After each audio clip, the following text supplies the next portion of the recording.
Hello students, welcome to our YouTube channel theory of mathematics by LKS. आज हम लोग एक नया टॉपिक लेकर चल रहे हैं, नया चैप्टर लेकर स्टार्ट कर रहे हैं क्लास 12 का। ठीक, और ये हमारा पहला ही एक्सरसाइज है। हम लोग पहले से मैट्रिक्स और डिटरमिनेंट कंप्लीट सॉल्यूशन आपको दे चुके हैं। कंप्लीट टॉपिक का मैट्रिक्स और डिटरमिनेंट्स में जितने भी टॉपिक है सभी टॉपिक्स का कंप्लीट वीडियो बना करके यूट्यूब पे दिया जा चुका है हमारे चैनल पे। ठीक, और यदि कोई नए स्टूडेंट्स हैं तो आप इस वीडियो के डिस्क्रिप्शन में आपको मैट्रिक्स के वीडियोस का और डिटरमिनेंट्स के वीडियोस का के प्ले लिस्ट का लिंक आपको मिल जाएगा। जाकर के निश्चित रूप से देखें उसको और सीखें चीजों को। ठीक है, ज्यादा से ज्यादा लोगों तक आप शेयर भी करें वीडियो को। ठीक, आज हम लोग नया चैप्टर हमारा है रिलेशंस एंड फंक्शंस, है ना। उसमें हमारा पहला टॉपिक होगा रिलेशंस। ठीक, क्लास 12 से रिलेशंस हम लोग 11th में भी पढ़े, रिलेशंस हम लोग क्लास 12th में भी पढ़ने जा रहे हैं। 11th में क्या कुछ हम लोग रिलेशंस के बारे में पढ़े, थोड़ा बहुत उस पर भी डिस्कशन हम लोग करेंगे ताकि हमें 12th में जो टॉपिक है हमारा बेहतर ढंग से आपको समझ में आए, किसी तरह का कोई प्रॉब्लम ना हो। क्लियर है? चलिए, हमारा टॉपिक है रिलेशंस, चैप्टर है रिलेशंस एंड फंक्शंस। इसका हमारा पहला टॉपिक है रिलेशंस, क्लास 12। ठीक, चलिए, रिलेशंस होता क्या है। सबसे पहले हम लोग पहले कर चुके 11th में जो रिलेशंस के बारे में हम लोग पढ़े, कुछ चीजें हम डिस्कस करते चलेंगे उन चीजों के बारे में।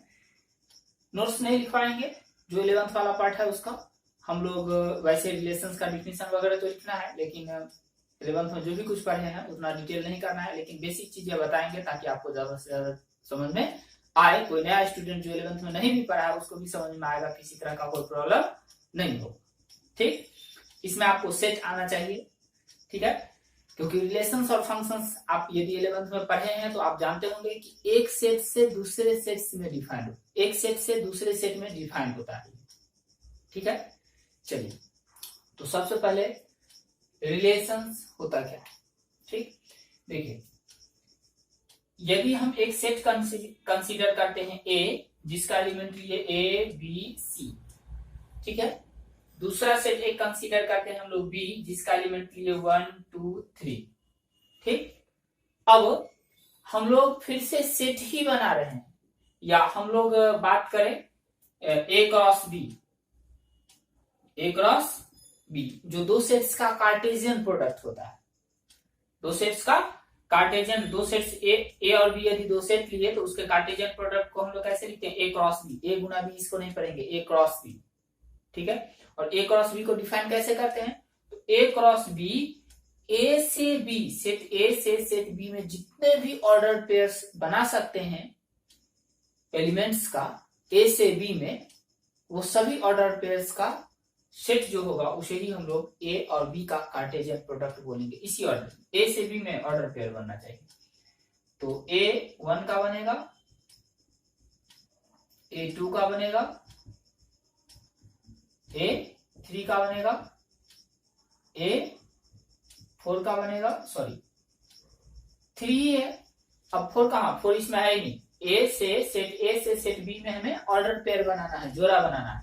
ए जोड़ा लगा, चलिए अब बी का जोड़ा लगेगा सभी के साथ, B1 B2 B3। अब इसी तरह से सी का जोड़ा लगेगा सभी के साथ, C1 C2 और C3।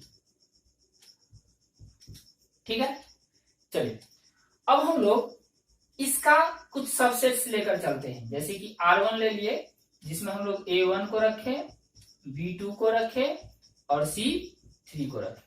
जरूरी नहीं है सारा एलिमेंट्स है। ठीक, R2 ले लिया हम लोग, जिसमें हम लोग A1 B1 और C1 को रखे, A1 B1 और C1 को रखे। इसी के एलिमेंट्स है कुछ, मतलब इसका सबसेट्स ले रहे हैं। तो ये जो सबसेट्स ले रहे हैं R1 R2, यही क्या हो गया, ए से बी में रिलेशंस। ठीक है, मतलब ए से बी में रिलेशंस कुछ और नहीं होता है। रिलेशंस कह सकते हैं कि एक तरह का नियम होता है जो एक एलिमेंट को बी के एलिमेंट से जोड़ता है, बस, है ना। ए के एलिमेंट्स को बी के एलिमेंट से जोड़ता है। यही क्या है हमारा रिलेशन है, ठीक है। मतलब ए के बाहर का एलिमेंट फर्स्ट मतलब ऑर्डर पेयर का सेट होगा रिलेशन नहीं, जो ए से बी में बना होगा। जरूरी नहीं है कि ए से बी में जितने ऑर्डर पेयर बनेंगे सभी का सभी आ जाएगा उसमें, ये कोई आवश्यक नहीं है। ऐसा भी हो सकता है कि एक भी नहीं आए, ऐसे रिलेशन को हम लोग एम्प्टी रिलेशन बोलते हैं। ऐसे रिलेशन को हम लोग एम्प्टी रिलेशन बोलते हैं। ऐसा भी हो सकता है कि सारा का सारा order pair A cross B में जितना ऑर्डर पेयर आ रहा है सबका सब इसमें आ जाए। ऐसे रिलेशंस को हम लोग यूनिवर्सल रिलेशन बोलते हैं, ठीक है। चलिए देखिए रिलेशंस का हम लोग डिफिनेशन लिखेंगे। Let A and B are two non empty sets then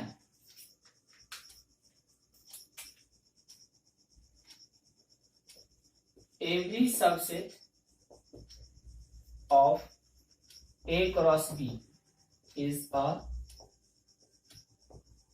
relation from A to B। क्या हम लोग डिफाइन किए रिलेशंस को, किस तरह से डिफाइन किए रिलेशन को? ए और बी दो सबसेट्स लिए, नॉन एम्प्टी सबसेट, कुछ ना कुछ एलिमेंट्स है दोनों में, है ना। Then every subset of A cross B का प्रत्येक सबसेट जो होगा उसे ही हम लोग क्या बोलेंगे, ए से बी में रिलेशन बोलेंगे। ठीक है, ये डिफिनेशन 11th में हम लोग पढ़े भी हैं। इट इज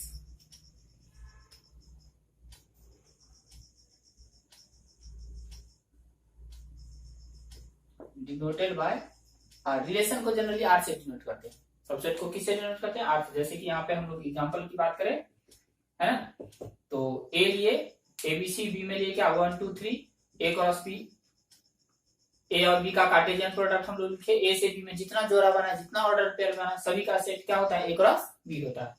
अब R1 R2 हम लोग ए क्रॉस बी के ही कुछ एलिमेंट्स को लेकर के सेट्स बना लिए, है ना।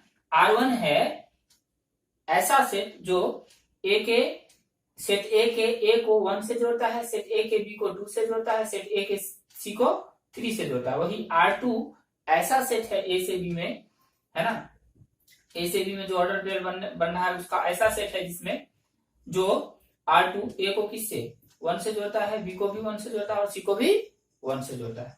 ठीक है, चलिए देखिए, if X Y belongs to R, है ना, यदि कोई रिलेशन है आर ए से बी में और एक्स वाई उसका एलिमेंट है ना, फर्स्ट कंपोनेंट फर्स्ट सेट का एलिमेंट होगा और सेकंड कंपोनेंट सेकंड सेट का, then it is also written as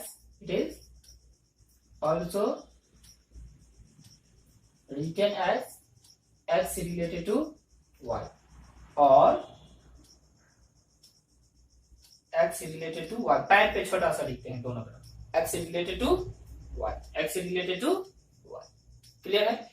ऐसा हम लोग इसलिए लिख रहे हैं क्योंकि यहाँ पे हम लोग को इस लिखावट का सबसे ज्यादा जरूरत पड़ेगा, हम लोग इसी फॉर्म में ज्यादा से ज्यादा लिखने वाले हैं। ठीक, चलिए ये रिलेशंस हम लोग देखें, फिर हम लोग रिलेशंस के डोमेन को देखें, रिलेशंस के रेंज को देखें, डिफाइन किए।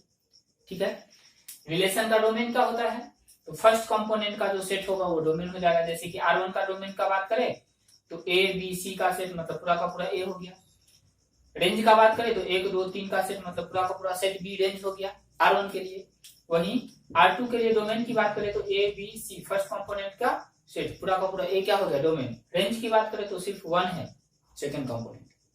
ठीक है, तो सेकंड कंपोनेंट सिर्फ 1 है तो 1 का जो सेट होगा वो क्या होगा, R2 का रेंज होगा। R2 का क्या होगा, रेंज। चलिए फिर यदि A रिलेटेड है B से, इसको ऐसे भी बोल सकते हैं, A रिलेटेड है B से अंडर R1 के अंदर अंतर्गत A किससे रिलेटेड है, 1 से। ठीक है ना, इसमें A को हम लोग 1 का प्री इमेज बोलते हैं और 1 को हम लोग A का इमेज बोलते हैं। 1 A का इमेज, A 1 का प्री इमेज। ये बातें सब 11th वाला है सारा का सारा। हम डिफिनीशन सिर्फ लिखे।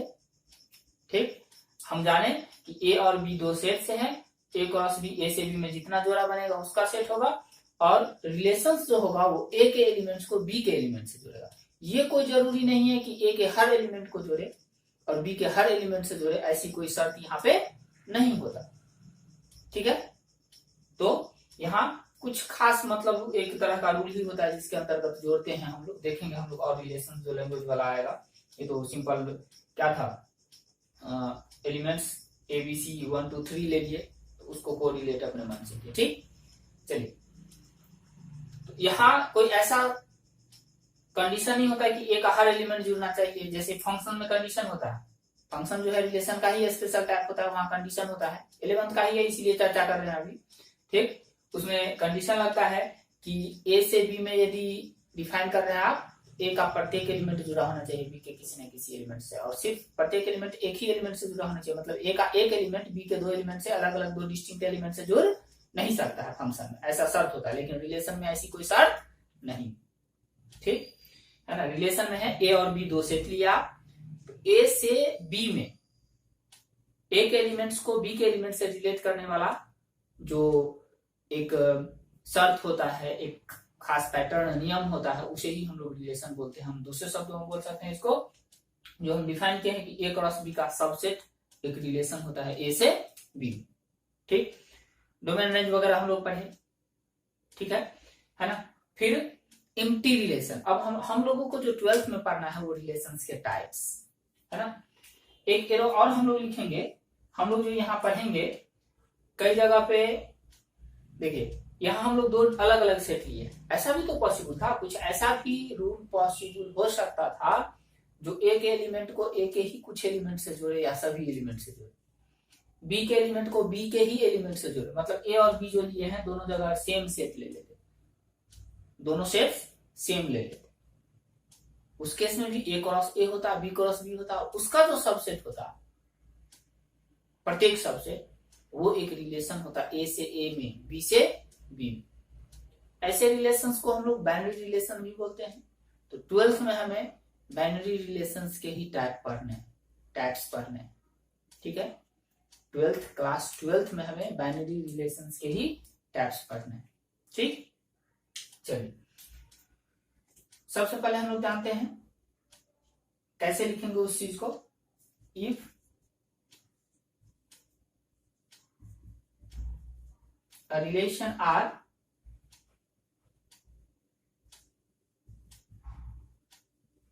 defined on a set A, that is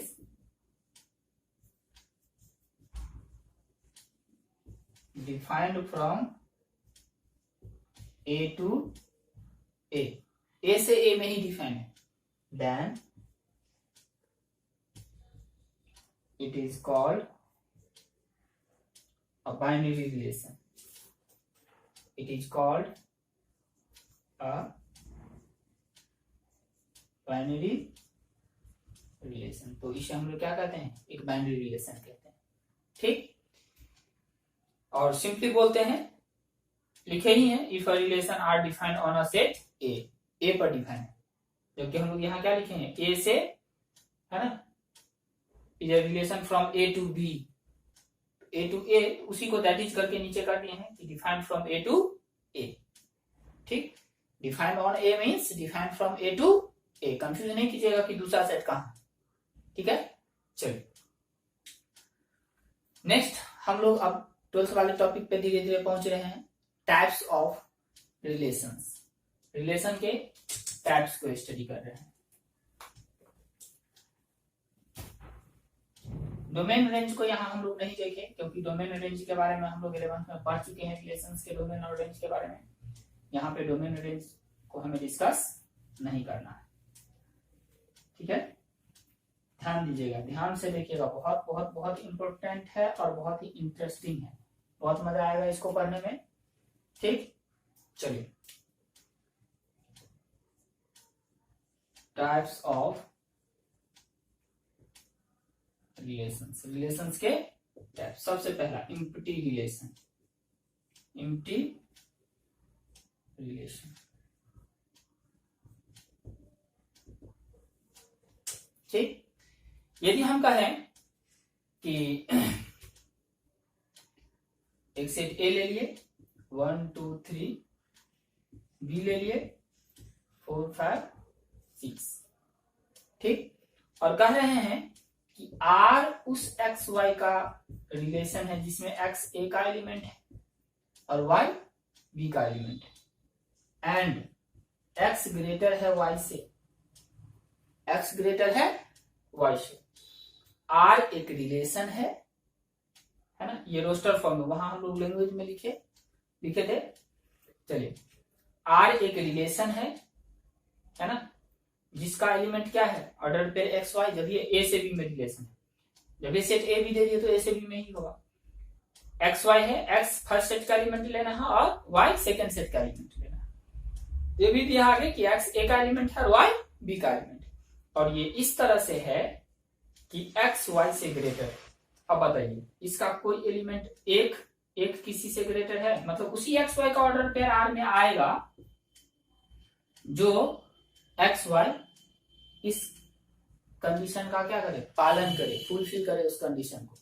otherwise वो ऑर्डर पेयर आर में नहीं आएगा, ठीक। तो बताइए, 1 मतलब एक्स ग्रेटर होना चाहिए किससे, वाई से, तो 1 किसी से ग्रेटर नहीं है, तो 1 का किसी के साथ ऑर्डर पेयर जो होगा वो आर का एलिमेंट नहीं होगा। उसी तरह से 2 किसी से ग्रेटर नहीं है, 4 5 6 में से 3 किसी से ग्रेटर नहीं है, मतलब ये पूरा का पूरा एम्प्टी रह गया। ये एक एम्प्टी रिलेशन है, R is an empty relation या वाइड रिलेशन भी इसको बोलते हैं, ठीक। A relation are defined from A to B such that R equal to क्या, 5 हो। एम्प्टी रिलेशन को 5 से भी लिखते हैं, ठीक है। एम्प्टी सेट को मतलब R 5 हो जाए, मतलब उसमें कोई ऑर्डर पेयर ए से बी का कोई ऑर्डर पेयर ना आए।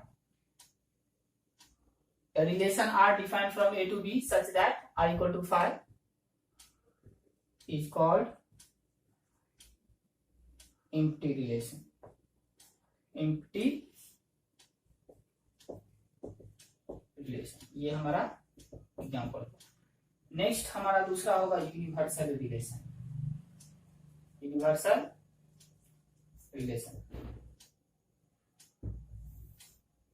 चर्चा किए थे।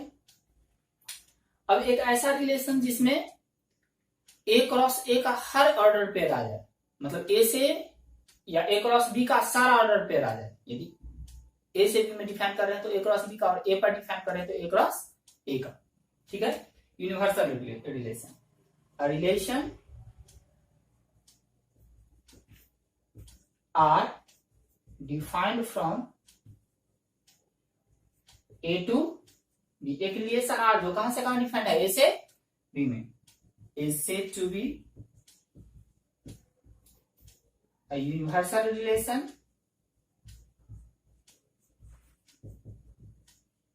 if R equal to A cross B। यदि R किसके इक्वल हो जाए, A क्रॉस B के बराबर।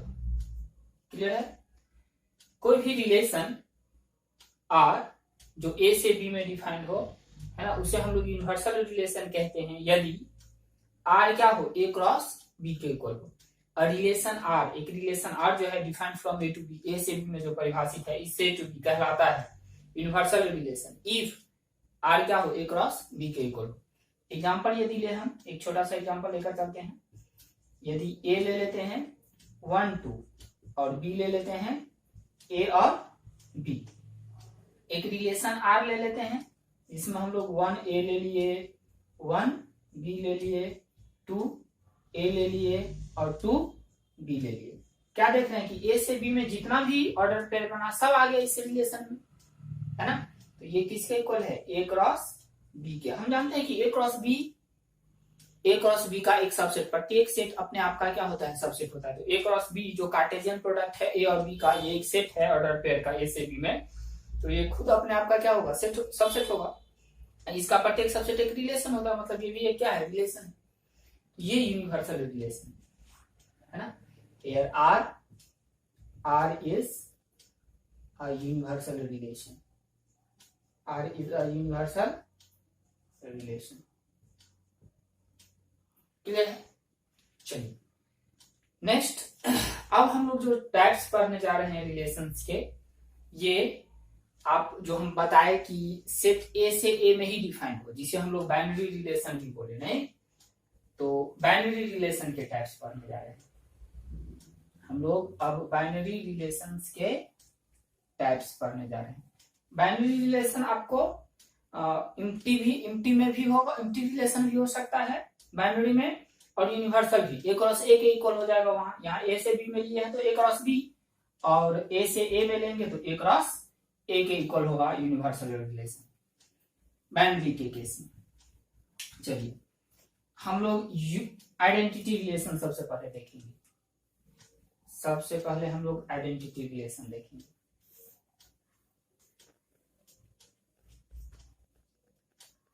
नेक्स्ट थर्ड होगा हमारा आइडेंटिटी रिलेशन। आइडेंटिटी रिलेशन को, जो आइडेंटिटी रिलेशन को हम डिफाइन करेंगे, तो इसको ए और बी यदि दो डिफरेंट सेट्स हैं तो ए से बी में डिफाइन करना पॉसिबल नहीं है, यदि दो डिफरेंट सेट्स है तो आइडेंटिटी के लिए, क्योंकि नाम आइडेंटिटी है। आइडेंटिटी रिलेशन एक ऐसा रिलेशन होता है जो सेट ए पर डिफाइन होता है, ए के प्रत्येक एलिमेंट को सिर्फ और सिर्फ अपने आप से जोड़ता है और किसी से नहीं जोड़ता है, ठीक। उसे हम लोग क्या कहते हैं, आइडेंटिटी रिलेशन। क्या कहते हैं, आइडेंटिटी रिलेशन। चलिए लिखेंगे, a relation R defined on A मतलब ए से ए में, is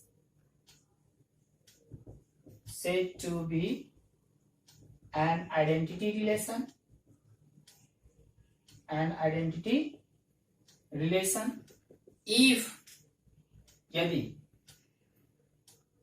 r किसके इक्वल हो, r में वो सभी x y हो जिसके लिए x y किसका, a का तो एलिमेंट a पर ही डिफाइंड है तो a का ही होगा दोनों एलिमेंट, ठीक। एंड x इक्वल हो y के, मतलब वही जोड़ा हो a क्रॉस a का, a से a में बनने वाला, जिसके लिए x y क्या हो, इक्वल हो, x y क्या हो, इक्वल हो। That is x related to x for all x belongs to a only, ठीक। मतलब r जो है x को x से ही जोड़े, सभी x जो एक एलिमेंट है उसके लिए। क्लियर है, ठीक। देखिए हम लोग आइडेंटिटी रिलेशन बिल्कुल सिंपल है, और इसमें अब हम लोग जो भी रिलेशंस के आगे जो भी टाइप कर रहे हैं वो सब सेट एक ही सेट पर डिफाइन कर रहे हैं, ठीक। चलिए, तो आइडेंटिटी रिलेशन वो रिलेशन जो एक के प्रत्येक एलिमेंट को अपने आप से जोड़े, एक के प्रत्येक एलिमेंट को अपने आप से जोड़े, उसे हम लोग क्या कहेंगे, आइडेंटिटी रिलेशन। चलिए, मतलब x को x से जोड़े for all x belongs to a के लिए, a के हर x के लिए r जो है x को x से जोड़े। एग्जांपल देखिए, यदि हम a ले लेते हैं, a b c, r1 लेते हैं, a ले लिए, a b ले लिए, b ले लिए और c ले लिए।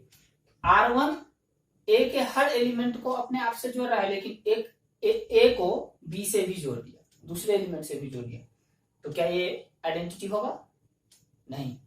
ये आइडेंटिटी r1 आइडेंटिटी नहीं है, क्यों, क्योंकि a बराबर b नहीं। r2 की बात करें, a b c, r2 a के हर प्रत्येक एलिमेंट को अपने आप से रिलेट किया है, जोड़ा है, और किसी दूसरे एलिमेंट से नहीं जोड़ा है किसी एलिमेंट को, तो ये निश्चित रूप से क्या है, आइडेंटिटी रिलेशन। क्या है, आइडेंटिटी रिलेशन। वही R3 की बात करें, A ले लेते हैं और C ले लेते हैं, R3 भी आइडेंटिटी नहीं है, क्यों, क्योंकि हर एलिमेंट को अपने आप से नहीं जोड़ा, A को जोड़ा अपने आप से, C को जोड़ा लेकिन B को नहीं जोड़ रहा है R3 एक रिलेशन है जो ए को ए से जोड़ रहा है और सी को सी से जोड़ रहा है, ए से ए में ही डिफाइंड R1 R2 R3, ठीक है। जिसमें R2 आइडेंटिटी है हमारा, R1 इसलिए नहीं है क्योंकि यहाँ A को B से जोड़ दिया, R3 इसलिए नहीं है क्योंकि इसमें B से नहीं जुड़ रहा है R3 के अंदर। चलिए लिखेंगे R2 is an identity relation but R1 and R3 are not। R2 identity relation है लेकिन R1 और R3 नहीं। रीजन समझाया आपको, यहाँ A से B को जोड़ दिया है R1, R3 B को B से नहीं जोड़ रहा, जबकि R2 A को A से, B को B से और C को C से और किसी एक्स्ट्रा एलिमेंट को यहाँ नहीं जोड़ रहा है, तो ये आइडेंटिटी रिलेशन हो। क्लियर है? चलिए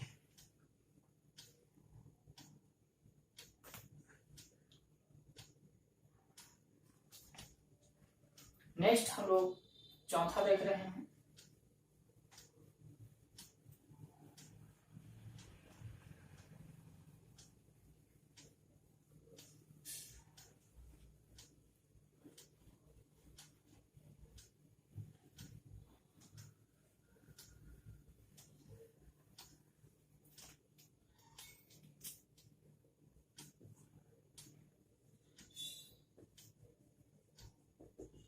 Reflexive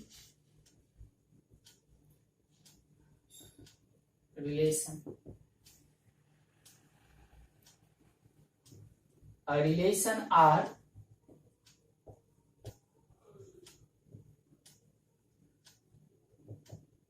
defined on set A is said to be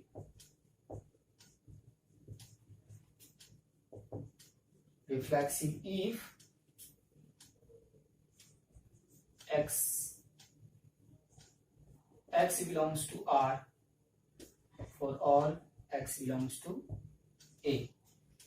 देखिए आइडेंटिटी में भी यही था कि x से रिलेटेड होना चाहिए, लेकिन उसमें लास्ट में ओनली जोड़े हुए थे, लेकिन यहाँ ओनली नहीं है। मतलब क्या कहा जा रहा है कि एक रिलेशन R जो डिफाइंड है कहाँ पे, सेट A पे, इसे हम लोग क्या कहेंगे, रिफ्लेक्सिव रिलेशन बोलेंगे। इफ यदि x belongs to R for all x belongs to A के हर x के लिए x कहाँ होना चाहिए, R में होना चाहिए। x ऑर्डर पे कहाँ होना चाहिए, R में होना चाहिए। यदि ऐसा है दैट इज, आप इसको ऐसे लिख सकते हैं, x related to x for all x belongs to A।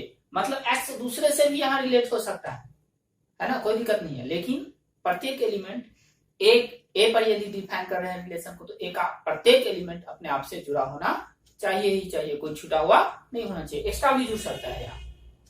ठीक है, चलिए एग्जाम्पल यदि ले हम लोग A1 2 3 ले लेते हैं। ठीक है, R1 लिए हम लोग 1 1 1 2 2 2 3 3। उसी टाइप में है R2 ले रहे हैं 1 1 2 2 3 3। ठीक है, R1 R2 दोनों ही क्या है, आइडेंटिटी रिलेशन है। दोनों ही क्या है, आइडेंटिटी। क्यों? क्योंकि A पर ये दोनों डिफाइंड है, 1 को 1 से रिलेट कर रहा है, 2 को 2 से कर रहा है और 3 को 3 से, R1। वहीं R2 भी 1 2 3 सभी को अपने आप से रिलेट कर रहा है। R1 में 1 2 से भी R1 जो है 1 को 2 से रिलेट कर रहा है, कोई दिक्कत नहीं है ना, इसमें एक्स्ट्रा भी आ सकता है, लेकिन अपने आप से रिलेट प्रत्येक एलिमेंट होना चाहिए, तभी हम उस रिलेशन को क्या बोलेंगे, जिस रिलेशन के अंतर्गत सेट का एवरी एलिमेंट अपने आप से रिलेटेड हो, एसोसिएटेड हो, उसे हम लोग क्या बोलेंगे, आइडेंटिटी, सॉरी रिफ्लेक्सिव रिलेशन। ठीक है, यहाँ ओनली नहीं लगा है कि सिर्फ प्रत्येक एलिमेंट अपने आप से ही रिलेटेड हो, दूसरे से भी रिलेटेड हो सकता है, लेकिन अपने आप से हो, तब हम उसे क्या बोलेंगे, रिफ्लेक्सिव रिलेशन, है ना। दोनों ही क्या है, reflexive. R1 and R2 are reflexive relations. R1 and R2 are reflexive relations. Clear है? इस पर और बहुत सारे क्वेश्चन, लैंग्वेज प्रॉब्लम सब बनता है है ना। जैसे कि मान लीजिए सेट हम लोग ले लिए, आपके फैमिली आपके क्लास में जितने भी स्टूडेंट्स हैं सभी स्टूडेंट्स का कलेक्शन है सेट ए, है ना, और उस पर रिलेशन डिफाइन कर रहे हैं, है ना। कई तरह का रिलेशन, ऐसा रिलेशन हो सकता है कि सेट क्या है हमारा, आपके क्लास के सभी स्टूडेंट्स का सेट है, तो रिलेशन डिफाइन कर रहे हैं मतलब दो स्टूडेंट को जोड़ेगा एक दूसरे से। तो मान लीजिए एक्स और वाई दो स्टूडेंट है, तो कहा जा रहा है कि एक्स को वाई से तभी जोड़ेगा जब एक्स और वाई सेम विलेज से आता हो पढ़ने के लिए, ठीक है। तो कोई स्टूडेंट का अपने आप के साथ पेयर्ड होगा कि नहीं इस रिलेशन के अंतर्गत, निश्चित होगा, क्योंकि कोई एक स्टूडेंट दो विलेज से नहीं आ सकता है पढ़ने के लिए, एक ही विलेज से आया। तो प्रत्येक स्टूडेंट अपने आप से जुड़ रहा है इस रिलेशन के अंतर्गत, तो ये क्या हो गया, रिफ्लेक्सिव हो गया, ठीक है। ऐसे ही और टाइप्स सब देखेंगे, क्वेश्चन का डिस्कशन हम लोग आगे करेंगे, बेसिक जो ये है हमें सीखते चलना है, ठीक। रिफ्लेक्सिव कब कहेंगे, जब सेट ए पर डिफाइन कोई रिलेशन इस तरह से डिफाइन हो कि ए के हर एलिमेंट को अपने आप से जोड़े, दूसरे से भी जोड़ सकता है लेकिन हर एलिमेंट को अपने आप से जोड़े, उसे हम लोग क्या कहेंगे, रिफ्लेक्सिव रिलेशन। मतलब x x belongs to R for all x belongs to A के हर एक्स के लिए एक्स एक्स का जोड़ा कहां होना चाहिए, आर होना चाहिए, मतलब एक्स से रिलेटेड होना चाहिए, x for all x belongs to A के। क्लियर है। नेक्स्ट है हमारा पांचवा, सिमेट्रिक रिलेशन। सिमेट्रिक रिलेशन, ठीक है। देखिए एक रिलेशन है, इसी में हम लोग थोड़ा टिक करते हैं। A relation are defined on a set A is said to be symmetric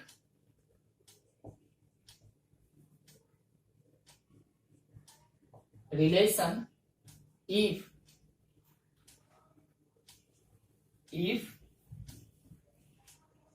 xy belongs to R implies yx belongs to R for all xy belongs to A के। ठीक, क्या हम लोग लिख रहे हैं, that is if x related हो y से implies y रिलेटेड होना चाहिए किससे, x से, for all xy belongs to A के, for all xy belongs to A के। ठीक है, हम लोग क्या कह रहे हैं, एक रिलेशन है R जो डिफाइंड है सेट A पर, इसे हम लोग सिमेट्रिक रिलेशन बोलते हैं। क्या बोलते हैं, सिमेट्रिक रिलेशन। इफ यदि एक्स वाई आर का एलिमेंट है, मतलब आर जो है एक्स को वाई से रिलेट करता है, तो निश्चित रूप से आर वाई को किससे करे, इंप्लाइज दिस इंप्लाइज, मतलब ये हुआ कि यदि ये है तो निश्चित रूप से आगे वाला भी होना ही चाहिए। ठीक, तो आर वाई को किससे, एक्स से जोड़े। कोई रिलेशन आर जो ए पर परिभाषित है उसे हम लोग सिमेट्रिक तभी बोलेंगे जब ए का कोई भी एक्स वाई के लिए यदि एक्स रिलेटेड है वाई से, तो वाई भी रिलेटेड होना चाहिए एक्स से, उसी आर के अंतर्गत, रिलेशन के अंतर्गत। तभी हम कहेंगे कि एक्स रिलेटेड है वाई से तो वाई भी रिलेटेड होना चाहिए एक्स से, तभी हम कहेंगे कि आर क्या है, सिमेट्रिक रिलेशन। आर क्या है, सिमेट्रिक रिलेशन। एग्जांपल देखिए, R1 ले रहे हैं हम लोग, जिसमें एलिमेंट ले रहे हैं 1 2 3, 1 2 सॉरी ऑर्डर पे लेना है, 1 1 ले लिए, 2 2 ले लिए। ठीक, R2 ले रहे हैं 1 2 1 1 2 2 2 1। ठीक है, R3 ले रहे हैं 1 1 2 1 2 3 3 2। ठीक, R1 एक्स वाई है तो एक्स वाई का उल्टा यदि इसके लिए देखे 1 1 के लिए तो खुद वही होगा, है ना। एक्स वाई यदि 2 2 को लेते हैं तो उसका उल्टा खुद यही होगा, मौजूद है। मतलब हर ऑर्डर पेयर का रिवर्स ऑर्डर पेयर जो है उल्टा, है ना, वो आर में R1 में मौजूद है। यही तो हमारा डेफिनेशन था, यदि एक्स वाई आर में है तो वाई एक्स भी होना चाहिए।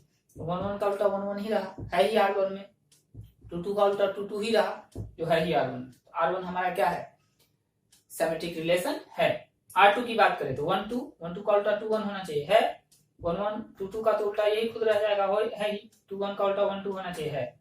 R2 भी हो गया हमारा क्या, सिमेट्रिक रिलेशन। वहीं R3 की बात करें तो 1 1 है, 1 1 का उल्टा तो 1 1 खुद होगा, 1 2 1 है लेकिन 1 2 नहीं, तो R3 हमारा सिमेट्रिक नहीं होगा। R1 and R2 are symmetric relations,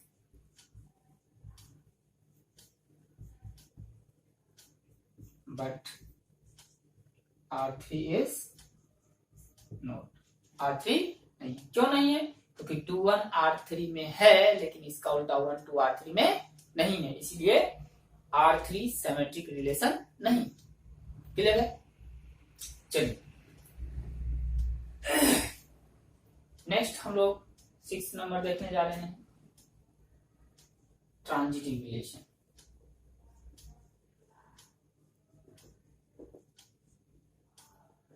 transitive relation, ठीक। A relation are defined on a set A is said to be transitive relation. Transitive relation if xy belongs to R and yz belongs to R. This implies xz belongs to R for all xy z belongs to A. यहां भी if x related है y से and y related है किससे? z से, this implies x related होना चाहिए किससे? z से, for all x y z belongs to A। ठीक, इसमें है, वैसे ये कोई कठिन नहीं है, सिंपल है, लेकिन चेक करना, थोड़ा ध्यान से चेक करना पड़ता है कि ट्रांजिटिव है, ट्रांजिटिविटी है या नहीं। रिफ्लेक्सिव बहुत इजी, हर एलिमेंट अपने आप से जुड़ा होना चाहिए सेट का। रिलेशन जिस सेट पर डिफाइंड है उस सेट का हर एलिमेंट अपने आप से जुड़ा होना चाहिए। यदि है जुड़ा हुआ रिलेशन के अंतर्गत तो निश्चित रूप से वो हमारा क्या होगा? रिफ्लेक्सिव। सिमेट्रिक, वो भी बिल्कुल सिंपल। यदि एक्स वाई ऑर्डर पेयर है तो वाई एक्स उसका उल्टा उसमें मौजूद होना चाहिए। मतलब रिलेशन यदि एक्स को वाई से रिलेट करता है, 2 को 5 से जोड़ता है, तो 5 को भी 2 से जोड़े। ट्रांजिटिव, क्या हम लोग डिफिनेशन लिख रहे हैं? एक रिलेशन है आर, और relation R defined on a set A is said to be transitive relation। इसे हम लोग ट्रांजिटिव रिलेशन बोलेंगे इफ यदि एक्स वाई आर का एलिमेंट है एंड वाई जेड आर का एलिमेंट है, मतलब 3 एलिमेंट एक्स वाई जेड ले रहे हैं, यदि आर एक्स को वाई से जोड़ रहा है और वाई को जेड से जोड़ रहा है, ठीक। यदि आर एक्स को वाई से जोड़ रहा है, वाई को जेड से जोड़ रहा है, तो निश्चित रूप से यही आर एक्स को किससे जोड़े? जेड से जोड़े। यदि ऐसा है तो हम लोग क्या बोलेंगे? यह ट्रांजिटिव। यदि एक भी ऑर्डर पेयर ऐसा मिला, ऑर्डर पेयर का पेयर जो जिसके लिए x रिलेटेड हो y से, y रिलेटेड हो z से, लेकिन x z से नॉन रिलेटेड हो, तो ट्रांजिटिव नहीं होगा। याद रहे, x z से रिलेटेड कब चेक करेंगे? जब x y और y z हो। जिस x y के लिए y z नहीं हो उसके लिए हमें x z order pair R में चेक करने की आवश्यकता नहीं है ट्रांजिटिविटी के लिए। एग्जाम्पल लेते हैं, आइए। जैसे हम लोग यदि यही सेट रहने दे, R1 जो का तो रहने दे, तो 1 1 2 2 है ना। तो इस एक्स वाई के लिए कोई वाई जेड है ही नहीं। एक्स वाई, वाई क्या है? 1 है ना, तो 1 से स्टार्ट होने वाला हमारा वाई जेड होगा, तो वाई जेड है ही नहीं इसमें। अब इस एक्स वाई, यदि इसे एक्स वाई सपोज करके चलते हैं, तो एक्स वाई, वाई क्या है? 2 है, 2 से स्टार्ट होने वाला कोई है ही नहीं, ठीक। मतलब यहाँ किसी भी एक्स वाई के लिए वाई जेड नहीं है, तो एक्स जेड ढूंढने की आवश्यकता नहीं है। किसी भी एक्स वाई के लिए वाई जेड इसमें नहीं है, इसीलिए एक्स जेड ढूंढने की आवश्यकता आर में नहीं है। ये ऑलरेडी ट्रांजिटिव होगा, ठीक है। चलिए R2 पर विचार कीजिए। R2 हमारा ट्रांजिटिव है, यानी इस एक्स वाई के लिए 2 से स्टार्ट होने वाला ये दोनों है ना, 2 से स्टार्ट होने वाला एक्स वाई, वाई 2 हो गया, 2 से स्टार्ट होने वाला तीसरा एलिमेंट भी और चौथा एलिमेंट, तो वाई जेड हुआ ये। एक्स जेड क्या होगा? 1 और 2, 1 2 तो खुद ही है ना। यदि इसे वाई जेड मानते हैं तो एक्स वाई वाई जेड, तो एक्स जेड क्या होगा? एक्स ये और जेड ये, 1 1 1 1 मौजूद है, ठीक। इस एक्स वाई के लिए जो भी वाई जेड था उसके कॉरस्पॉन्डिंग हमें एक्स जेड भी मिला, तो ये है ना। लेकिन अभी तो इस एक ही एक्स वाई के लिए चेक किए, अब इस एक्स वाई के लिए चेक कीजिए।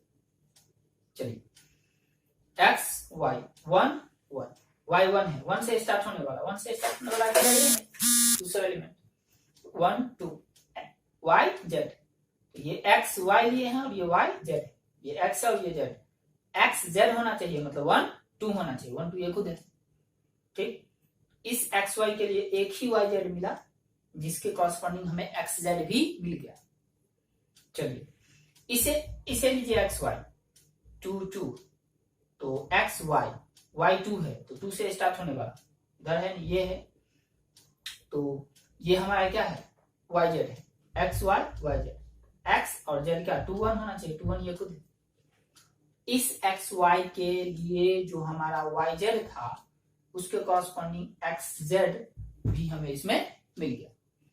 अब आइए लास्ट ये एक्स वाई 2 1 1 से स्टार्ट होने वाला, ये भी है और ये भी है, X Y Y Z, X Y Y Z, X Z 2 2 2 2 है, एक्स वाई वाई जेड 1 से स्टार्ट होने वाला ये भी है।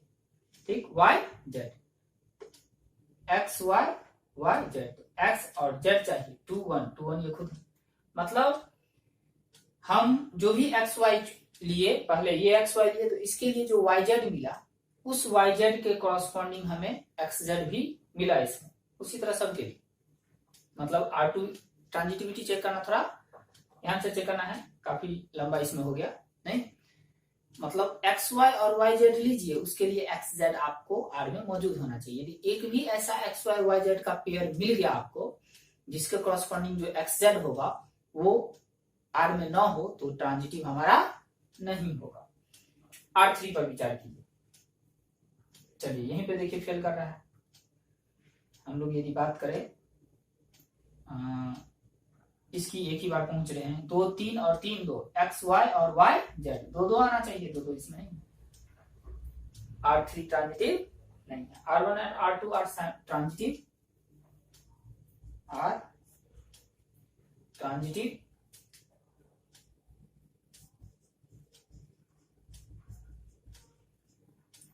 Relations but R3 is not. R1 R2 transitive है लेकिन R3 ट्रांजिटिव रिलेशन नहीं। क्लियर है? अब हम लोग एक और देख रहे हैं, है ना, इक्विवेलेंस रिलेशंस। इक्विवेलेंस रिलेशंस 7 बिल्कुल सिंपल है, इसको ज्यादा डिटेल हमें करने की आवश्यकता नहीं होगी। इक्विवेलेंस रिलेशन ऐसा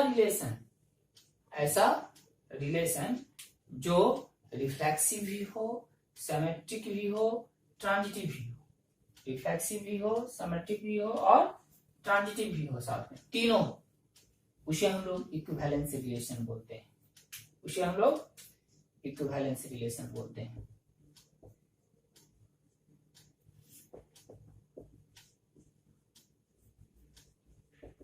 रिफ्लेक्सिव,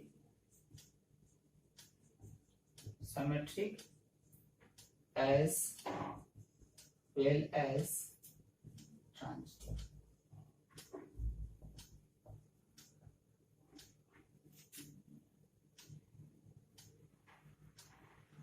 ठीक है, मतलब कोई रिलेशन इक्विवेलेंस है या नहीं तो उसके लिए हमें रिफ्लेक्सिविटी चेक करना है, सिमेट्रिसिटी चेक करना है और ट्रांजिटिविटी चेक करना है ना, तीनों चीज चेक करना है। यदि तीनों है तो निश्चित रूप से रिलेशन क्या होगा, रिफ्लेक्सिव होगा, और सॉरी इक्विवेलेंस रिलेशन क्या होगा, इक्विवेलेंस रिलेशन होगा। पॉइंट बना बना करके कुछ लिखते हैं हम लोग रिलेशंस के बारे में। आइडेंटिटी,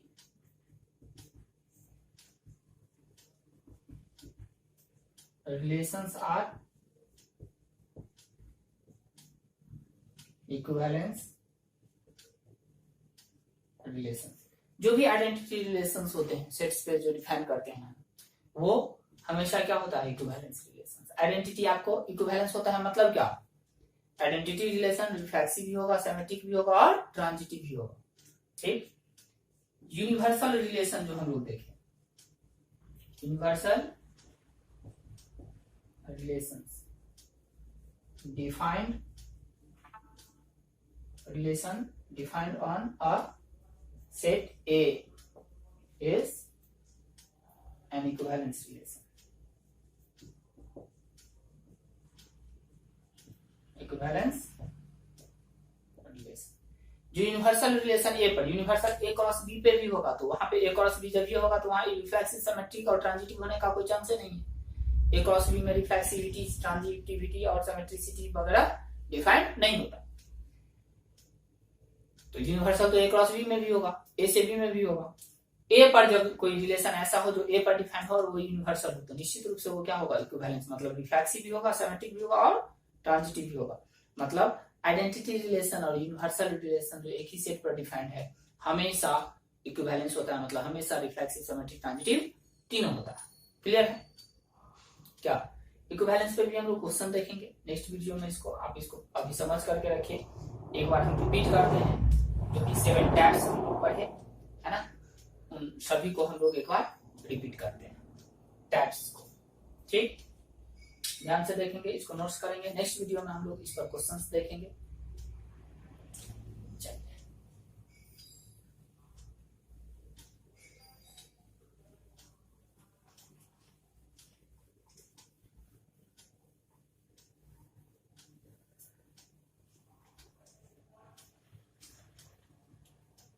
हम लोग रिवाइज कर रहे हैं जो भी 7 टाइप्स देखे, और हम लोग एक ही सेट ए पर डिफाइन कर रहे हैं। Relation defined on R is defined on A relation R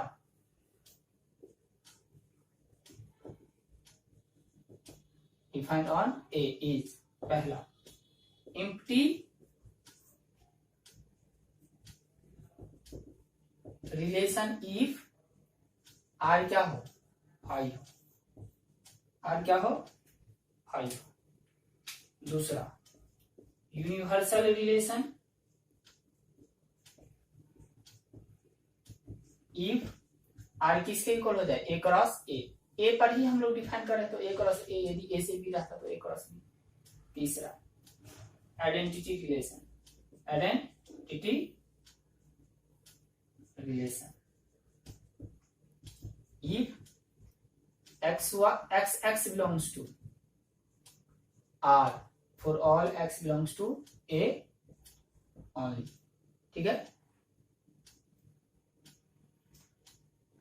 देखिए ए का प्रत्येक, ए के प्रत्येक एक्स के लिए एक्स एक्स का होना चाहिए आर में, सिर्फ एक्स एक्स ही आर में होना चाहिए और कोई दूसरा ऑर्डर पेयर आर में नहीं होना चाहिए आइडेंटिटी के लिए। Fourth reflexive relation, reflexive relation if R reflexive होगा ए पर, if x x belongs to R for all x belongs to A, इसमें ओनली नहीं लगेगा, मतलब इसमें एक्स वाई भी आ सकता है, लेकिन ए के प्रत्येक एक्स के लिए एक्स एक्स कहाँ होना चाहिए, आर में होना चाहिए। ठीक, फिफ्थ नंबर हमारा है symmetric relation, symmetric relation if X Y belongs to R implies Y X belongs to R. यदि एक्स वाई आर में है तो वाई एक्स भी कहाँ होना चाहिए, आर में होना चाहिए, तब हम क्या बोलेंगे, सिमेट्रिक रिलेशन बोलेंगे। 6 transitive relation,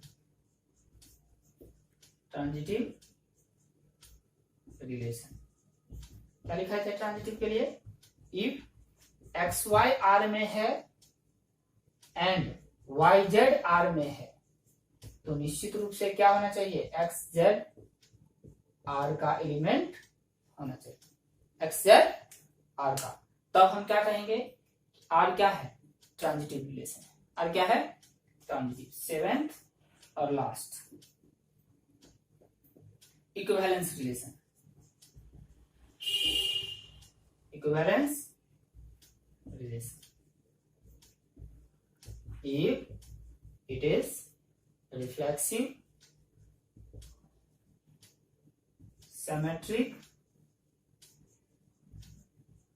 as well as transitive। यदि R रिफ्लेक्सिव, सिमेट्रिक और साथ में क्या हो, ट्रांजिटिव हो, तब हम इसे क्या बोलेंगे, इक्विवेलेंस रिलेशन बोलेंगे। क्या बोलेंगे, इक्विवेलेंस। सब पर हम लोग एग्जांपल देखे, इक्विवेलेंस का एग्जांपल सिर्फ नहीं देखे। वैसे जो रिलेशन हम लोग पीछे देखे थे पिछले वाले में, ट्रांजिटिविटी वाले में जो R2 था, है ना, वो ट्रांजिटिव था, और R2 पहले वाले में सिमेट्रिक भी देख चुके थे, उसमें रिफ्लेक्सिव नहीं था। लेना पड़ेगा एग्जांपल। नेक्स्ट वीडियो में हम लोग क्वेश्चंस करेंगे, आप इस चीज को रिवाइज करें। बिल्कुल सिंपल है, मेनली जो 12th में हमसे पूछा जाता है वो रिफ्लेक्सिव, सिमेट्रिक और ट्रांजिटिव और इक्विवेलेंस से। रिफ्लेक्सिव, सिमेट्रिक और रिफ्लेक्सिव, सिमेट्रिक, ट्रांजिटिव, और ये जो तीनों हो वो इक्विवेलेंस होता है। बस यही 4 है जिससे आपके एग्जाम में क्वेश्चन आता है, कोई से भी CBSE बोर्ड हो या बिहार बोर्ड हो। तो आप बारीकी से इनको देखेंगे, ध्यान से पढ़ेंगे और क्वेश्चन हम लोग करेंगे तो और कॉन्सेप्ट क्लियर होगा, और बहुत ही इंटरेस्टिंग क्वेश्चन इसमें आता है। ठीक, बहुत मजा आएगा क्वेश्चंस करने में, और इस चीज को आप बढ़िया से रिवाइज करें, बढ़िया से देखें वीडियो। ठीक है, यदि चैनल पे नए हैं तो चैनल को सब्सक्राइब करके रखें, बेल आइकन को प्रेस करें ताकि आपको आने वाले वीडियोस का नोटिफिकेशन मिलता रहे। ज्यादा से ज्यादा वीडियो को शेयर करें। ठीक।